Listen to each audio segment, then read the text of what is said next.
sovereignty. He saw Britain as an independent and sovereign nation that was not intended to get involved in this itself. But it was from the outside going to be, as I say, a friend, ally, sponsor. He used any number of other adjectives as well about Britain's relationship with the European project. So we were not going to be part of it, but we were going to be supportive of it.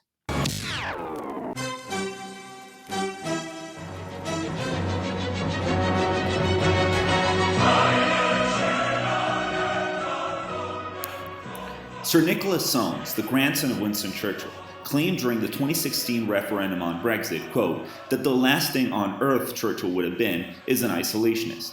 Yes, he went on, I think he would have wanted to stay in the EU.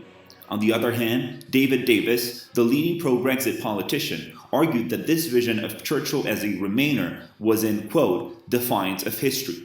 Winston Churchill, Davis went on, saw a very good argument for some sort of a United States of Europe, but he never wanted us, Britain, to be a part of it.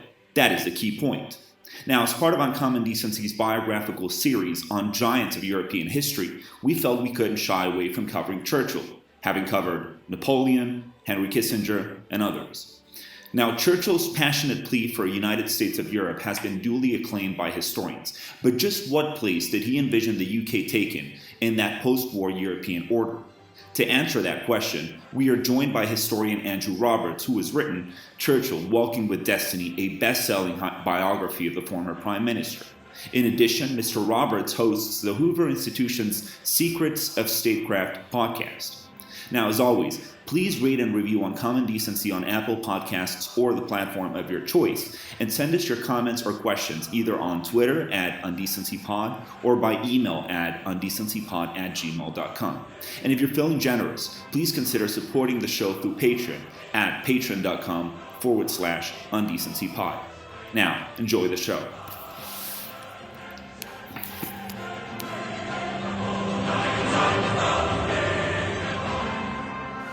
Andrew Roberts joins us today. He's a British historian, journalist, and broadcaster. He's the author of many bestsellers, including his biography of Napoleon, Napoleon in Life, published in 2014, The Storm of War, A New History of the Second World War, published in 2009, and lastly, George III, The Last King of America, The Misunderstood Reign of George III, published last year in 2021. But most relevant to our ongoing series of biographical episodes, you published back in 2018 Churchill, Walking with Destiny, which is a fantastic biography on perhaps one of the most covered historical figures in the world. So thanks a lot, Professor Roberts, for coming on the show. We're very glad to have you, and I hope this will be an interesting conversation on Churchill and Europe. Thank you very much indeed, Francois. It's very good to be on the show. So I think our regular listeners will remember that we published last year a similar biographical episode on Napoleon, entitled Napoleon the Great European, with the historians Adam Zamoyski and Michael Browse. First of all, you've written biographies on both of these mammoths of European history. Perhaps were you struck by any kind of similarities when you were writing both of these biographies? Were they cut from the same cloth, so to speak? I think they were cut from much the same cloth, yes. I mean, they both very much believed in their own destinies. Napoleon believed in his star, famously, and so did Churchill. Churchill had a sense that he had a destiny, that he was going to save Britain and save civilization, even from the age of 16 onwards. And in my book, I go into all the reasons for this sort of assumption that he had. But he also had the great advantage, of course, of being able to model himself on Napoleon. He was somebody who collected and read a great deal of the books on Napoleon. He would quote Napoleon on a regular basis. He was, when he went to Paris, he visited Napoleon's tomb. Of course, during the Second World War, he was a person who especially would quote that line of Napoleon's from the 1809 German campaign, l'audace, l'audace, toujours l'audace. He believed in audacity, and one of the reasons that he did, and you see it throughout his career, of course, this sense of audacity. One of the reasons that he did was because of Napoleon. Just one thing before we get into the heart of conversation. Um, you wrote a biography on Napoleon, you wrote a biography on Churchill. I don't have the official data here, but they're probably the two historical figures in European history who've had the most biographies written on them in the past 50 years or so. How do you manage to write a book on these giants and still make it fresh and different? How does that work? I'm just curious from a amateur historian, how does a professional do it? I think the key thing, and you're quite right about how many there are. There are over 1,000 biographies of Churchill, and there are more books with Napoleon in the title than there have been days since his death. Oh wow. Over 200 years ago now. So it is difficult to keep things fresh. I think the trick is not to bother too much about reading the secondary material, reading the other biographies. You must concentrate really on the subjects themselves, what they've written, what they've left, what they said, and so on, and really sort of try to, as much as possible, ignore the secondary material. So let's get into the heart of the conversation. Winston Churchill and Europe. How would you describe Churchill's personal relationship with the continent, with Europe? And perhaps what was his instinctive political read on the continent? Because I'm French and I was born here long enough to understand the British psyche. I've watched enough Yes Minister to understand the approach of the UK to Europe and to France, but was he one of those great British diplomatic cynics who had played divide and conquer? Did he seek to keep Britain as far away from continental entanglements and focus on le grand large, on the worldwide scene rather than Europe? What was instinctively his read on Europe? And then perhaps we'll focus on his post-war vision for Europe, but instinctively, how did he approach the continent? He instinctively approached it as a European. He recognised that the role of Britain was to support the balance of power in Europe, and that when that balance of power broke down, as it did under Philip II of Spain, Louis XIV of France, whose of course, Churchill's own great ancestor, the Duke of Marlborough, fought against Louis XIV and defeated him. And then again, of course, under the Kaiser, where Churchill himself fought in the trenches, and ultimately, of course, Hitler, and indeed Napoleon. Although he admired Napoleon, looked up to Napoleon, he knew that Napoleon was a threat to the balance of power in Europe. Indeed, completely overturned it. So he recognized the role of Britain in needing to be involved in Europe, in getting in to coalitions, if possible, which would reestablish the balance of power in Europe. So in that sense, yes, he was an imperialist who was looking around the world to all the various places that Britain had sort of turned pink on the map, but he recognized that the true threat to Britain lay in the channel ports under the falling under the control of an aggressive enemy. Yeah, and let's delve a little deeper here into kind of Winston Churchill's vision for post-war Europe. In a recent speech you gave at the National Conservatism Conference in Brussels, you seem to fault Europhile historians for extensively quoting Winston Churchill, the Winston Churchill from the kind of mid to late 40s, but not so much the Winston Churchill from the early to mid and even late 50s. Can I butt in there, Jorge? Actually, I don't mind it when they quote those great speeches at The Hague and Zurich and Strasbourg. What I don't like is the way they cut out, when they are quoting, the absolute key sentences that completely undermine their case. Oh, okay, wonderful. Well, that's understood, and I guess the kind of the thrust of this question is, how did Churchill see the future of Europe in those speeches that you've extensively researched and analyzed? What was Churchill's vision of the Franco-German tandem, with sort of the old hatred between those two countries kind of still fresh in the aftermath of the war? How did he see the European economy in shambles? How did he see the continent divided by a political and ideological border with his famous Iron He very Curtain much, speech? of course, it wasn't just the Second World War, although he gave the Iron Curtain speech after the Second World War.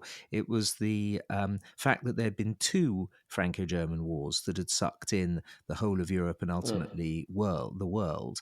And he recognized that if you could have amity, if you could have friendship between, as he put it, Teuton and Gaul, if those two great peoples were able to be drawn into some kind of economic system that was so close with one another that it became impossible for either of them to create great armaments ever again and go to war ever again against one another, then you would have an important guarantee of future peace in Europe. Not an ultimate guarantee, of course. Not least, we've just seen war in Europe break out without France and Germany being involved. But he recognized that as part of this balance of power that I mentioned earlier, one thing that was absolutely necessary was to ensure that France and Germany were closely economically tied together. And so he was very much in favor of that. And in this architecture, where did he see the UK lay? What was the relationship to this kind of new European order? Well, as I mentioned in the those speeches, the Strasbourg and Hague and Zurich speeches of the mid to late 1940s, he made it very, very clear again and again in each of those speeches that he wanted Britain to be a friend and a sponsor and an ally of this new European order. He didn't want Britain to be a member of it. Under no circumstances was he going to give up any British sovereignty. He saw Britain as an independent and sovereign nation that was not intended to get involved in this itself. But it was from the outside going to be, as I say, a friend, ally, sponsor. He used any number of other adjectives as well about Britain's relationship with the European project. So we were not going to be part of it, but we were going to be supportive of it. Yeah.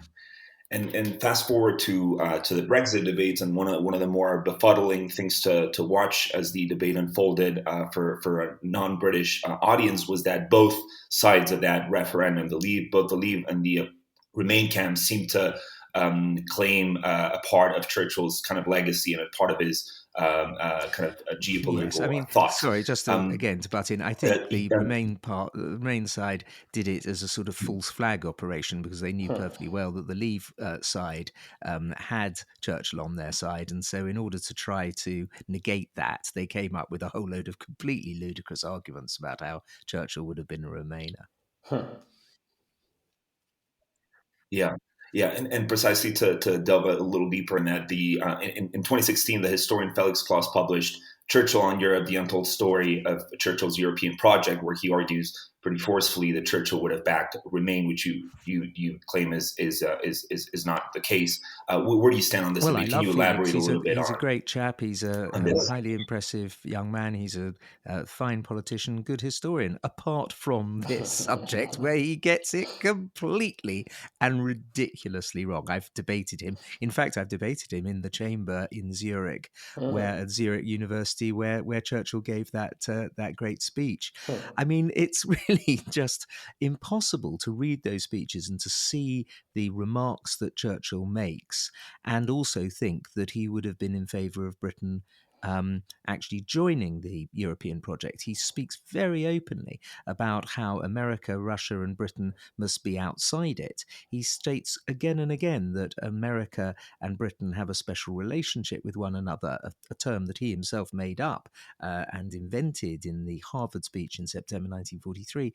He talks again and again about the separateness and also Britain's responsibility to its Commonwealth. So there was simply no way that he wanted Britain to be a member of this thing. But as I say, he wanted it to be a friend and ally and sponsor from the outside. If we are going to do the gross overgeneralization, in the UK, the right was more in favour of Brexit and the left was more in favour of Remain. There's obviously exceptions, but kind of if you look at the general atmospherics of the whole situation, it's mostly true. But isn't there kind of a bit of a tension here, where at the same time the Remain left tried very hard to enroll Winston Churchill in their ranks for the elections, and at the same time there's been a sense on the left of growing unease with the figure of Churchill for his imperialist positions, especially in his early part of his career, for his alleged racism, misogyny, and so on. It's quite interesting, actually, because in many ways Churchill is similar to de Gaulle in that sense, where there's been a very whitewashed version of him, where he is seen as this kind of unifying figure. When he was a politician, he's seen as incredibly divisive. How has the image of Winston Churchill changed, perhaps in the last decade or so? And where do you see it going? And perhaps a bit on the left's relationship to Churchill. Are they uncomfortable? Do they feel they need to have him on their side, but without completely understanding who he was? How do you see it work? Well, I agree with you that there has been certainly a major shift on the left. I don't think he's thought of as a misogynist. The fact that he opposed female suffrage in the early stages. I mean, he obviously voted for it in 1919, in fact. But I don't think people think of Lloyd George and Asquith and other people who took the same stance as him as misogynists. In fact, when Churchill College, Cambridge was set up, he insisted that it should be one of the very few colleges in Cambridge that did accept women. So I take a sort of contrary view on that, certainly. With regard to the whole issue of race and the empire, of course, the left are entirely sort of revisionist about this, or indeed post-revisionist about this, but they find it very difficult, I think, to look at history and certainly Churchill in his proper context. This is a man who was born in 1874 at a time when Charles Darwin was still alive, and people believed, we know it to be absurd and obnoxious today, but he believed that there were a hierarchy of the races and that the British were on top. And so the way in which the left, and you see this also with the statues debate and with various other cultural war issues in Britain at the moment, just absolutely refuse to see history in its proper historical context, is a problem for the left, I think, rather than for Churchill. Let's move on, because we talked about post-war. But what is quite interesting is, despite Churchill's opposition to joining a European community, as it was called back then, in the end, it was the Conservative Party that got the United Kingdom into the European community. And I was thinking about it because I was reading Alain Perfit's, not exactly memoir, but recollection of his time with de Gaulle when he was one of his ministers. And there's an incredibly prescient moment where de Gaulle says, the British are not ready to join the European community. The current Conservative majority has to lose, the opposition has to come back, and then a new Conservative party has to go into office before they actually will be ready to join the European community, which is pretty much exactly what happened. But it also seems to suggest that de Gaulle's opposition to the United Kingdom joining the European community seems to have been less kind of structural and fundamental than perhaps we could think. Do you think similarly Churchill's idea that the United Kingdom should be a out but not in sponsor of the European community, do you think it would have mellowed had he stayed in power later on in the 1960s? And perhaps, it's obviously science fiction here because he would have been a bit old for that, but how do you think he would have approached that? Because obviously the pressures and the tensions that got his Conservative successors to join the European community, the loss of empire, the economic difficulties, do you think that Churchill might have mellowed in those conditions and seen actually maybe we are better in and not out? Or do you think the difference you talked about, Britain and its worldview, would have been too kind of strong for Churchill to accept joining the European community? I think quite a lot. You were very right and interesting, I think, about starting with the de Gaulle stance, because Charles de Gaulle, of course, was deeply affected by Franklin Roosevelt's attitude towards him, and Winston Churchill saying of Franklin Roosevelt to de Gaulle that if Britain has to choose the open sea or Europe, i.e., has to choose. And he was talking specifically at the time about FDR and de Gaulle. He said, "I will always choose FDR." And de Gaulle saw that when he said non, which he did on my birthday, in fact, on the 13th of January 1963, when he said non, one of the occasions he said non, at least, was on my birthday. He was very much seeing this as Britain as having to be outside for the period of the sort of gestation of the European community, because otherwise it wasn't going to grow in a way that he needed it to grow. With regard to Churchill, I think, even if he'd stayed in power, until he was 100 in the mid 1970s, he would still have taken this stance towards the Americans.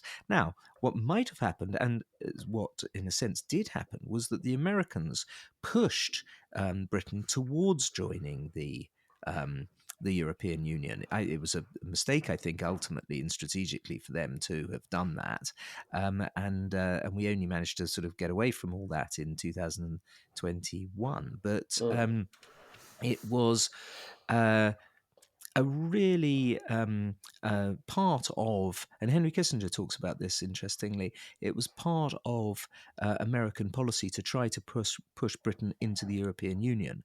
And I think had Churchill been around for longer, he would have been able to have explained to the Americans why that was not a good thing. Whereas people who were much more naturally Europhile, like Harold Macmillan and Edward Heath, didn't see that as part of their job to wake the Americans up to the underlying plan of the European founding fathers, which was to set up a superstate that was one day going to be able to rival America. I'm going to do a bit of an intermission here to quote from the great show Yes Minister. But I have a point. I'm glad you take it as a serious political evidence. So do I. I think it's a wonderful show. I think it's a wonderful show. If you want to understand Britain in its mindset and its relationship to politics, I think it's a great show. But Sir Humphrey says, Minister, Britain has had the same foreign policy objective for at least the past 500 years, to create a disunited Europe. In that cause, we have fought with the Dutch against the Spanish, with the Germans against the French, with French and Italians against the Germans, and with French against the Germans and Italians. Divide and rule, you see. Why should we change now when it's worked so well? The minister says, that's all ancient history, surely. Yes, and current policy. We had to break the whole thing up, the European community up. We had to break the whole thing, the European community. So we had to get inside. We tried to break it from the outside, but that wouldn't work. Now that we're inside, we can make a complete pig's breakfast of the whole thing. Set the Germans against the French against the Italians against the Dutch. The Foreign Office is terribly pleased. It's just like old times. It's a very famous and funny extract of a great show. But is there part of that mentality explaining why Britain, in the end, decided to join the European community despite being on the sidelines for much of its early history? How do you explain this change of mindset? The insular mindset or the imperial mindset that you described with Churchill surely still existed when the UK decided after all to join the European community. How do you explain that shift? I don't think it did. I think by 1973, you look at the politics of the early 1970s when Britain did join, and one recognises the terrible strikes. The industrial action was just endemic. The collapse in the pound, the start of an insurrection in Northern Ireland. You had miners' strikes as well. You had a Middle Eastern crisis which trebled the price of oil. The British economy had been lagging behind certainly the German and the Japanese defeated powers economies very badly by the early 1970s as well, and there was a sense of total defeatism.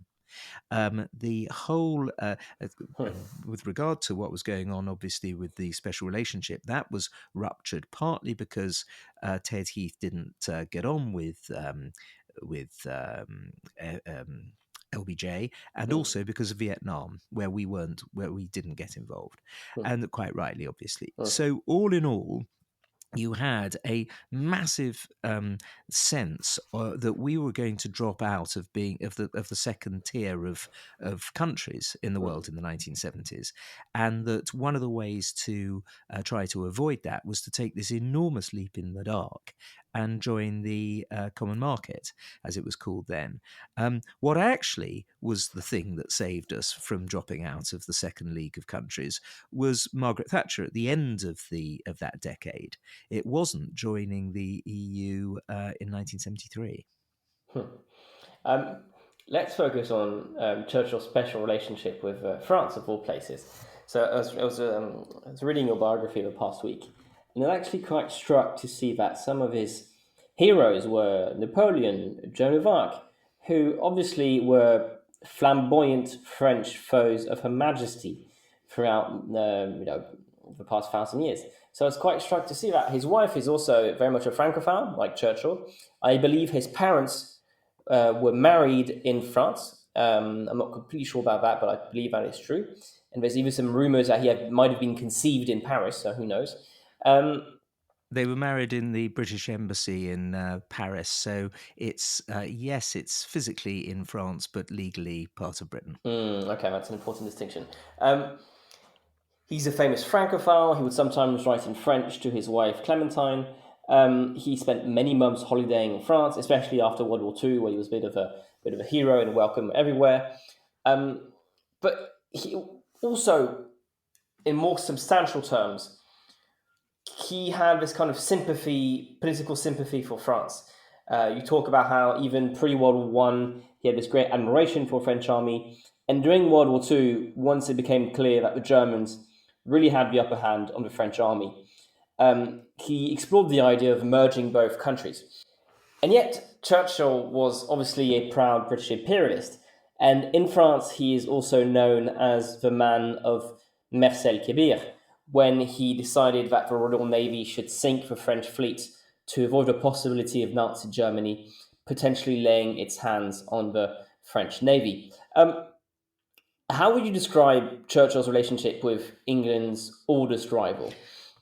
He loved France. He was taken to France when he was young, when he was sort of 7 or 8, and he remembers by his father, and he remembered later in life how back in those days in the 1870s there was, or early 1880s this would have been, he had he saw the statue of Strasbourg in the Place de la Concorde with a huge black crepe cape put over it, not cape, but more sort of tarpaulin almost, and because of course they'd lost Strasbourg in the Franco-Prussian War, and he was very from that moment on he was very pro-French. Yes, you're right. Of course, ultimately he had to take that terrible decision to sink the French fleet, but actually it reduced him to tears having to do that, and he cried in the House of Commons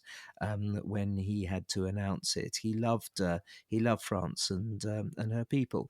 His French, of course, was execrable. He basically spoke French in an English accent, but he had very strong friendships with French people.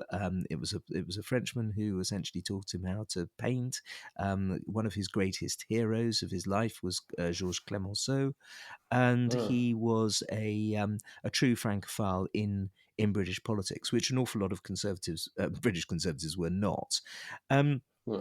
But I think really the key to his relationship with France was always British national interest. So Hmm. because it was in British national interest to be closely allied to France in the Great War and at the beginning of the Second World War, he followed that. When it was very much in Hmm. British national interest not to have the Nazis control the French fleet, then he sank it.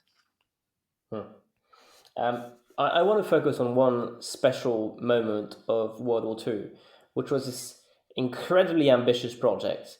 The European project seems very limited compared to the scale of this one, which was a potential union of France and Britain. Now, the context is France is being beaten, and they need any kind of solution. And the idea, I think, starts in France. It emerges in French political circles of merging both countries into one, and to make sure to essentially keep France in the war by merging both countries. Um, can you walk us through what is truly a extraordinary moment of European history? Um, how close were we to seeing, even temporarily, France and Britain, the old rivals, merge into one country? I don't think we were that close, frankly. The whole thing was a plan to just try to keep France in the war, and therefore to continue it fighting down south, and then ultimately for the government to leave metropolitan France and move over to Algiers. That was the idea. So the legitimacy of France was kept, and the Vichy government was not established. That was what this was all about. It was. You're quite right. I mean, it was incredibly the conversations that took place between. I think Pleven was Rennie Pleven was. Hmm. Involved in it. Various people in the Foreign Office, Sir Alexander Cadogan was involved in it. They came up with a postage stamp, even. And Wow. the hilarious thing also was that nobody told the king that his country was about to be merged with a republic. Um, Hmm. but look, it was last minute, desperate, last ditch, frankly. And of course it didn't come off, but it shows very little, I think, about Anglo-French relations, but it shows a great deal about how far Churchill was willing to go to Hmm. try to keep France fighting in June 1940. Because I think his first reaction was a bit skeptical, to say the least, and he progressively warmed to the idea as the days went by. That's right. Yes, I mean, but June 1940 was full of very weird things and weird Hmm. moments. In fact, that whole period, when you're desperately fighting for your life and for the continuation of your country, you'll grasp at any straws, and that was a Yeah. particularly weak one, I think. Hmm. Mm, yeah. So it's hard to talk about the United Kingdom and Brexit specifically and Churchill without mentioning one of Churchill's distant successors, the current Prime Minister Boris Johnson. Obviously, Johnson, in many ways has spent his entire career trying to position himself as a heir of Churchill. He wrote a biography of the man, The Churchill Factor, came out in 2014. Pretty straightforward question. Does Boris have some Winston in him? I I think it's no bad thing when politicians write history books. I'm all in favour of it. I Hmm. think when politicians are able to look at the past, especially the great men and women of the past, and if they want to try to emulate them, then that's a good thing. I Hmm. think that along with Disraeli, Boris and Churchill are the only two prime ministers who, i.e., the three of them, who tried to earn a living by their pen, which is obviously also, as far as I'm concerned, a positive factor. It means that they have to interest people, they have to use colourful phraseology and arresting wit, and those are good things as well in politics. I mean, if you're asking me, does Boris think that he's Winston Churchill, or is he channeling Winston Churchill? uh, then I think he would be if we were under, mortal danger. But in normal democratic politics, I don't think that that's really what he's trying to do. What all he's trying to do is learn some positive lessons from Churchill, and that's something I think everyone should do. Because there's usually a case with those biographies made by politicians where the joke is usually it says more about the author than about the actual figure being written on. But there's one thing which really I thought was quite striking, especially in the kind of early half, or well, actually during most of the book. There's kind of a thread of the question of Tory democracy, which goes back to his father. Churchill wasn't this kind of grand ideologue, so he wasn't completely sure how to define it himself. But the general idea that would probably goes back to Disraeli, prime minister, the idea that the state should be able to some extent to help those who are most unfortunate and living in the most difficult circumstances. Obviously, there's been a bit of a revolution in the Conservative Party with Margaret Thatcher, which has aligned the party a lot closer to American Reaganism and free trade and deregulation and the rest of it. But perhaps to some extent, do you think Boris Johnson has been the channel of a bit of a reorientation of the Conservative Party towards more a modern form of Tory democracy? Well, if you look at the amount of money, for example, we were spending on the NHS, that went up under Margaret Thatcher. So I think it's far too easy to assume that she was just a sort of austerity prime minister from beginning to end who wanted to cut taxes and cut social spending. She didn't. She was in power for a very long time, 11 and a half years, and social spending was not cut. So I think the even allowing for inflation. So I think that it's very easy to sort of try to box Conservatives into right or left. Boris, yes, he's a one nation Conservative. And he tends, it's said at least in cabinet, to take that stance more than, say, Rishi Sunak, the Chancellor of the Exchequer, who's supposedly much more keen on taking a tighter view of the government finances. But we're still at the moment now at a state where there's higher taxation in Britain than at any time since the Attlee ministry. So I think that it's just too. It's just too easy to try to say that Tory politicians are on one side or the other. Frankly. Okay. Okay. Well, Brent, one final question, since we've addressed whether or not Boris Johnson channels or thinks he channels parts of Winston Churchill's character. Is there anyone else in today's geopolitical landscape that you think we can relate to parts of Winston Churchill's persona? Undoubtedly, President Zelensky of Ukraine. Of course, he is acting in a completely Churchillian manner and has done since the 24th of February of this year. He's done everything that Churchill would have done, and a few things more. He's had the most fantastic. It's straight out of the Churchill playbook. Frankly, he's channeling his inner Churchill, and you can see that from the way in which he speaks directly to the people, the way in which he doesn't try and sugarcoat anything, the way in which he paraphrased Churchill himself, talking about fighting in the forests and fighting in the streets. When he addressed the British Parliament, he was an absolute Churchillian figure when it comes to leadership of his country in a time, as I mentioned, Boris can't be a Churchill because there isn't a war on, whereas with Zelensky there definitely is a war on, and he has learnt his leadership lessons from the best. Yeah, it is quite remarkable actually, because there's obviously this conversation about does the hour maketh a man? In other words, because Zelensky before the invasion was seen as somewhat of a average, if not mediocre, leader, and he seems to have hit a new gear, a new level with that invasion. And I was reading this famous Ukrainian novelist in the Guardian the other day, where he was saying that he wasn't a big fan of Zelensky before the invasion, but there seems to have been a transformation.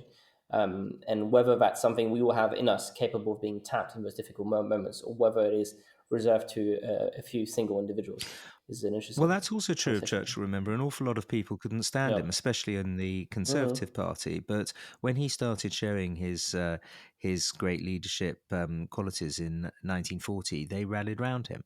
I was in Ukraine about 3 weeks ago, and speaking to Ukrainians there who did not support Zelensky, who hadn't voted for him, ethnic Hungarians in Transcarpathia, Subcarpathia, and they were saying that they hugely admired Zelensky. You know, they were definitely going to vote for him in the next election, and that his leadership had brought them round. And that is, in a sense, you know, what leadership is all about. Well, Professor Andrew Roberts, thank you so much for coming on Uncommon Decency for this fascinating conversation. This is our third historical biographical portrait after Napoleon, Kissinger, and now Churchill. So he is in good company here. Thank you so much, Professor You are Roberts. kind. Thank you. Bye-bye. And to our listeners, I say to you, see you next week. So, Jorge, the great historian Andrew Roberts just left us. What did you make of this conversation? So I thought it was obviously a fascinating and very wide-ranging discussion. I thought it would give our audience maybe a little bit of visibility into why it is that they're hearing from Andrew Roberts. As it happens, just under a month ago, you and I were at the National Conservatism Conference in Brussels, which had been put together by the Edmund Burke Foundation. We even dedicated an episode to talking about the conference with Sebastian Miliband. I believe that was episode 57, if I'm not mistaken. And the idea of having Andrew Roberts on the show was spawned that very week by being at the speech that he gave at that conference about Churchill and Zelensky, right? He even adapted that speech and turned it into an opinion piece for the Wall Street Journal. And essentially the main thrust of the piece was saying that, listen, here is the Ukrainian president borrowing from this sort of like Churchillian persona and this Churchillian form of conducting the wartime affairs of his nation. So I thought it was a very interesting discussion. I think that we have to be very mindful of the distinction here between Churchill, the peacetime minister, and Churchill, the wartime prime minister. I think those are two entirely different forms of statecraft and statesmanship. And I think that Andrew Roberts himself made the point that, listen, when I'm talking about Churchill's or as Boris Johnson would have, when I'm talking about the Churchill factor, I'm talking about Churchill's wartime leadership. That's really what he is remembered for. What did you think about this episode, Francois? Yeah, first of all, I want to say I was so happy to be able to meet Andrew Roberts at that conference. I was as giddy as a schoolboy when I got to talk to him, because I was a huge fan of him ever since he published it's a wonderful biography on Napoleon. He published in 2013 or 2014, Napoleon the Great.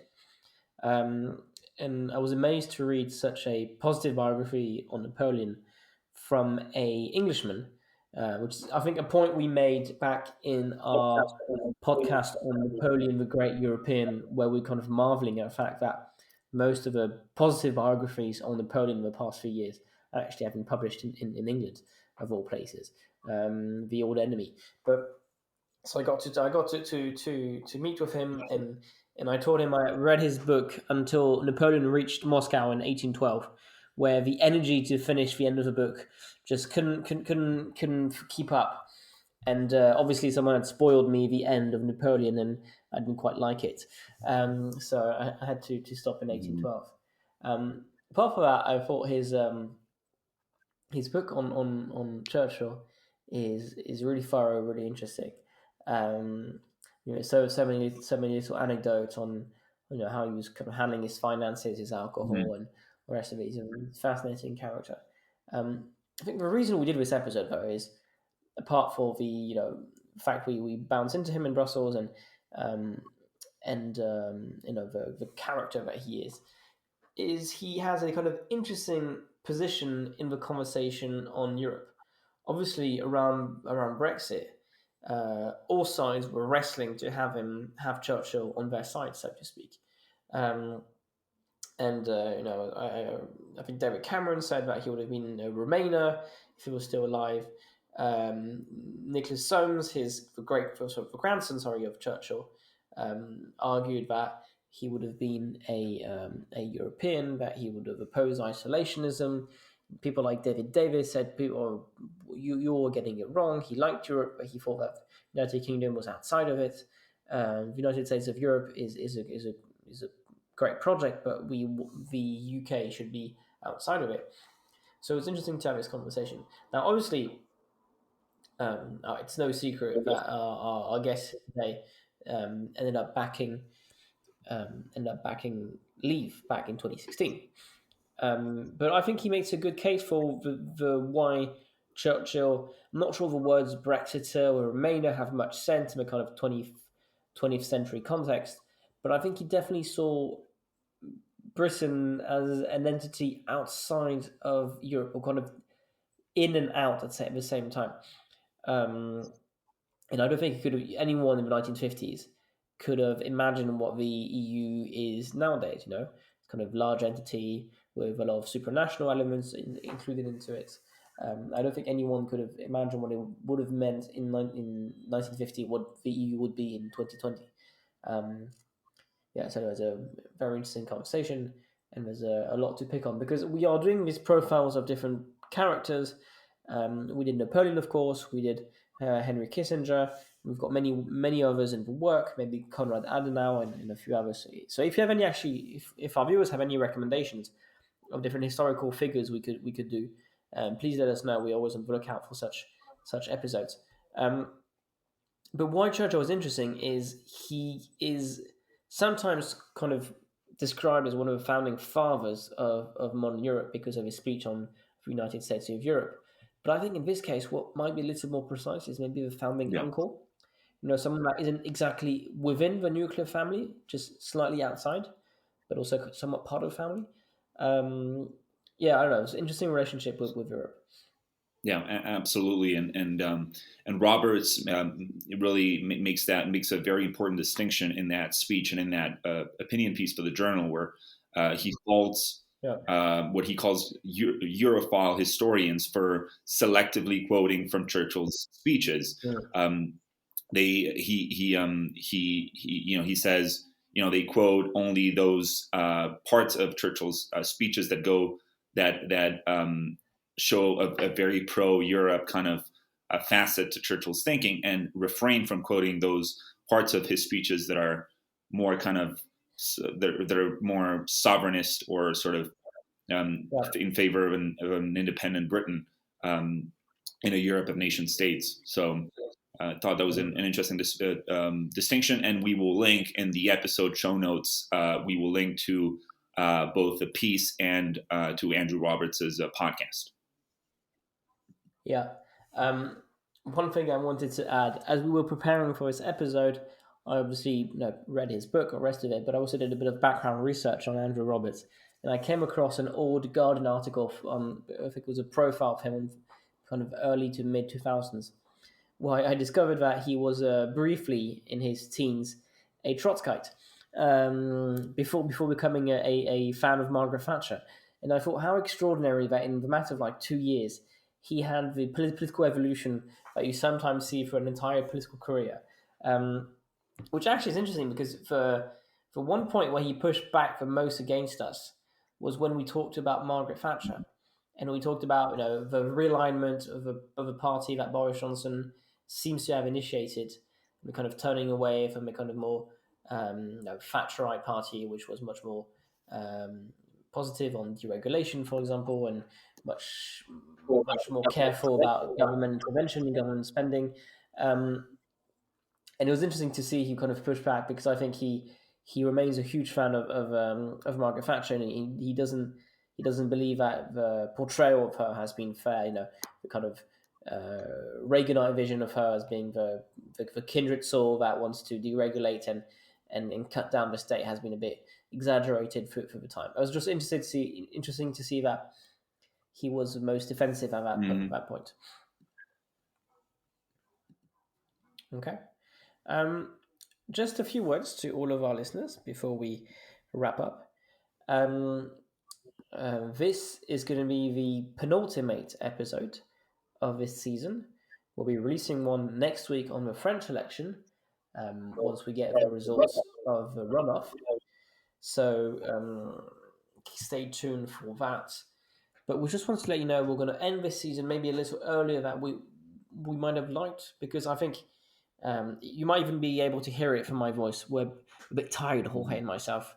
I'm a bit sick, and we've been doing a lot of stuff, and we have a lot of kind of personal stuff to deal with. And we do this podcast on our spare time. We don't make money out of this. I think so far our wonderful patrons have allowed us to kind of pay for our equipment, pay for our subscriptions, pay for different various stuff. So there's only so much time and energy we can pour into these without burning out at some point. And also Jorge and myself have been looking for jobs in kind of in think tanks, in political analysis, and all that kind of political adjacent world and media as well. So we'll be focusing a bit on that over the next few weeks. So our apologies. We would have liked to go on for a bit longer, but I think we probably could use a bit of a break, and we'll come back at some point in September, maybe in August, but we'll take a few months off and try to come back with a bang for the next season. Yeah, we'll do. Watch out for our return in the months following and after the summer. Yeah. So don't worry, there's still one more episode next week. So stay tuned for that one. Should be very interesting on the French presidential election. If you want to show your support, if you want to give us the energy to keep going on for the next few seasons, you can support us on our Patreon, which should be linked down below in the show notes. Very useful. Again, if we're coming back in September and in August, we would also like to try new things, like maybe creating an Uncommon Decency book club, where we'll be reading different books and reuniting every other week maybe to discuss these books. So again, we need to kind of gauge the interest for those projects. So let us know if you're interested. Let us know if you want to join our Patreon, because obviously this book club would be kind of Patreon only feature. If you can't afford the Patreon, no worries. You could also write a review. You could also share the podcast with a friend. There's a new feature now on Spotify. Actually, you can rate the podcast as well. All of these things are tremendously useful, and we'd really appreciate if you could spare the time or the money to help us. Anyways, thanks a lot, Jorge. See you next week. And to our listeners, see you next week.